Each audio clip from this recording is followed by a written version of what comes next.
Hi guys, it's Jackie, compulsive gambler, and so much more. So, welcome to the best seat in the house. As I said in my last video, there are big developments, and one of them involves a move. So, as you can see, stuff is getting packed up, and it's very exciting. All of you who have been, writing comments and subscribing and just sharing your stories and sharing tips, thank you very much. I applaud you. I really enjoy this community because I feel like it's a very safe place for people to discuss the most shameful, rawest things about themselves that we would normally not just, have as a conversation piece at dinner. So thank you for everybody, for looking out for everybody, for ensuring that this place is safe, judgment-free, and just sharing the love. Thank you for that. I'm gonna keep this video short because, well, it's Friday, so you probably have something to do. But I wanted to just touch down on relationships and addiction. And you know what? We could be really messed up as addicts. The lying, the manipulation, all of those things, right? But there are some people that we could get involved with, and I believe that those people turn a blind eye consciously in order to keep you at that point. Now, in no way am I deflecting from my fuck-ups. My goodness, I will, sometimes it feels like I have to atone the rest of my life. But I do believe that when you are in a relationship, especially when you are living with somebody, roommate or, romantic, that there should be a bit of like mutual understanding. Maybe understanding is not the right word, but in the sense that, you don't enable someone to deteriorate or to feed their addiction while knowing that this is a problem in order to keep them for yourself. I have seen it in other relationships, me being from the outside. And for example, let's give a good example. We could start talking about drugs or alcohol. If you are in a relationship and you do have a weak spot for, let's say, this drug, right?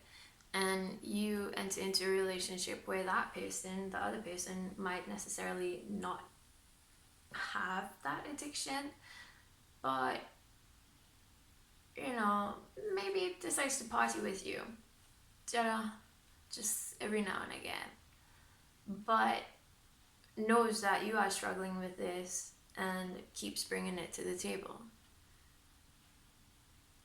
I know that I have a responsibility to myself, and when I am, really like in it and I can't see anything else going on, I do not feel like I'm responsible for anything, and that lands me in a lot of trouble.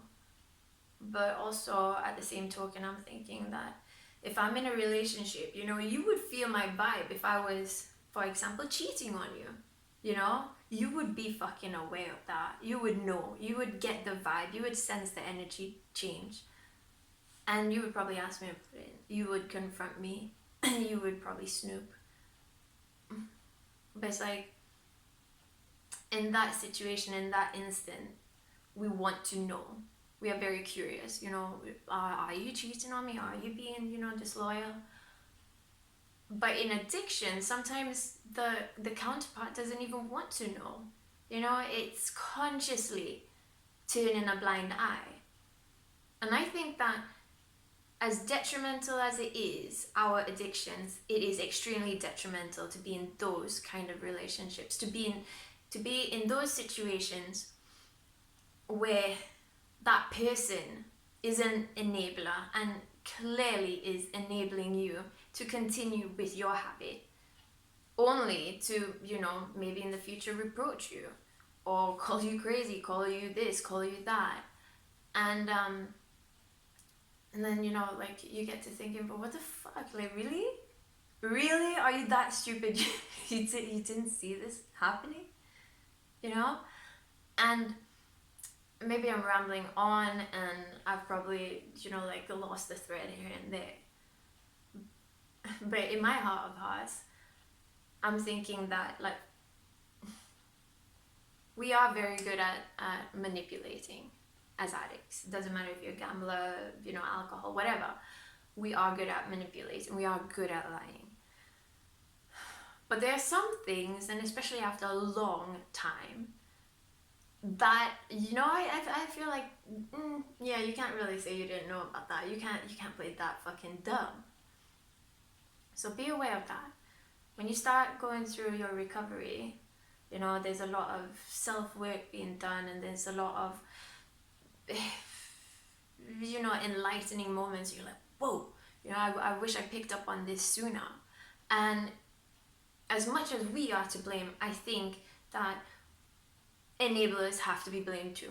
You know, you could get mad at me for saying this, but if you are fucking enabling somebody to continue with their addiction in order to keep them for yourselves, I you know, I don't care if you have bad self-esteem, if you don't have friends, if you don't have family, whatever it is, but essentially you are using that person and manipulating them as well. But it's very unhealthy. That is very toxic.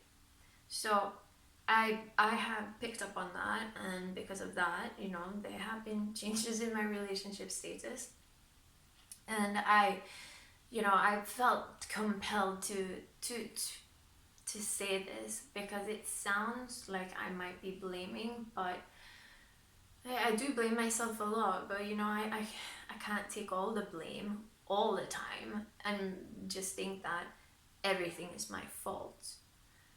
So for those of you in those relationships, if you could get out, you know, like grab the bull by the horns and run.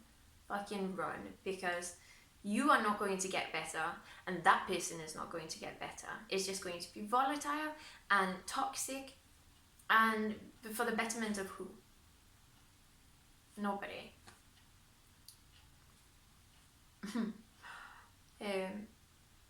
So that's one pole of the spectrum, and on the other side, you have people who no, I'm gonna flash. You have people who are just completely looking for the signs of a fuck up in order to help you, if that makes sense. Not like they're nitpicking or, you know, looking over your shoulder, but they're just there, aware of the situation, looking for the triggers and trying to eliminate them as much as possible, but giving you the coping mechanisms to battle this so that you feel like you have done it on your own, or at least giving a sense of independence in coping with your addiction.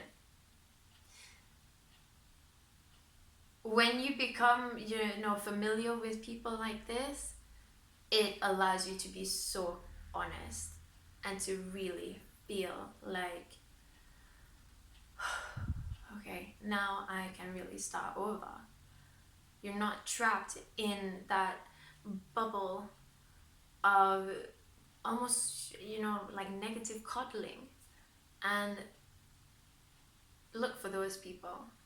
I'm like very fortunate to find someone like that. Very fortunate. And it's changed so many aspects about the way that I'm living, the way that I perceive myself and my addiction. And it's liberating, absolutely liberating. I no longer feel like I am this manipulative victim all the time. Instead, I feel like, okay, yeah, I mean, you know, I need to make peace with my fuck ups, and I need to prove to myself and to other people that I could be better. So instead of enabling, this person is motivating. This person is giving you that energy that you require to be better. And that's the love that everybody wants. So 10 minutes, there you go. I'm gonna leave you guys here. That was just my rant about relationships and addiction. If you have any comments, just write. I love the comments. And I hope you continue following this journey. As I said, big things are happening. They're huge developments, and I'm just trying to stay grounded, trying to soak up the good and breathe out the bad. But yeah, so happy Friday, guys, and I hope you have a blessed weekend. Bye.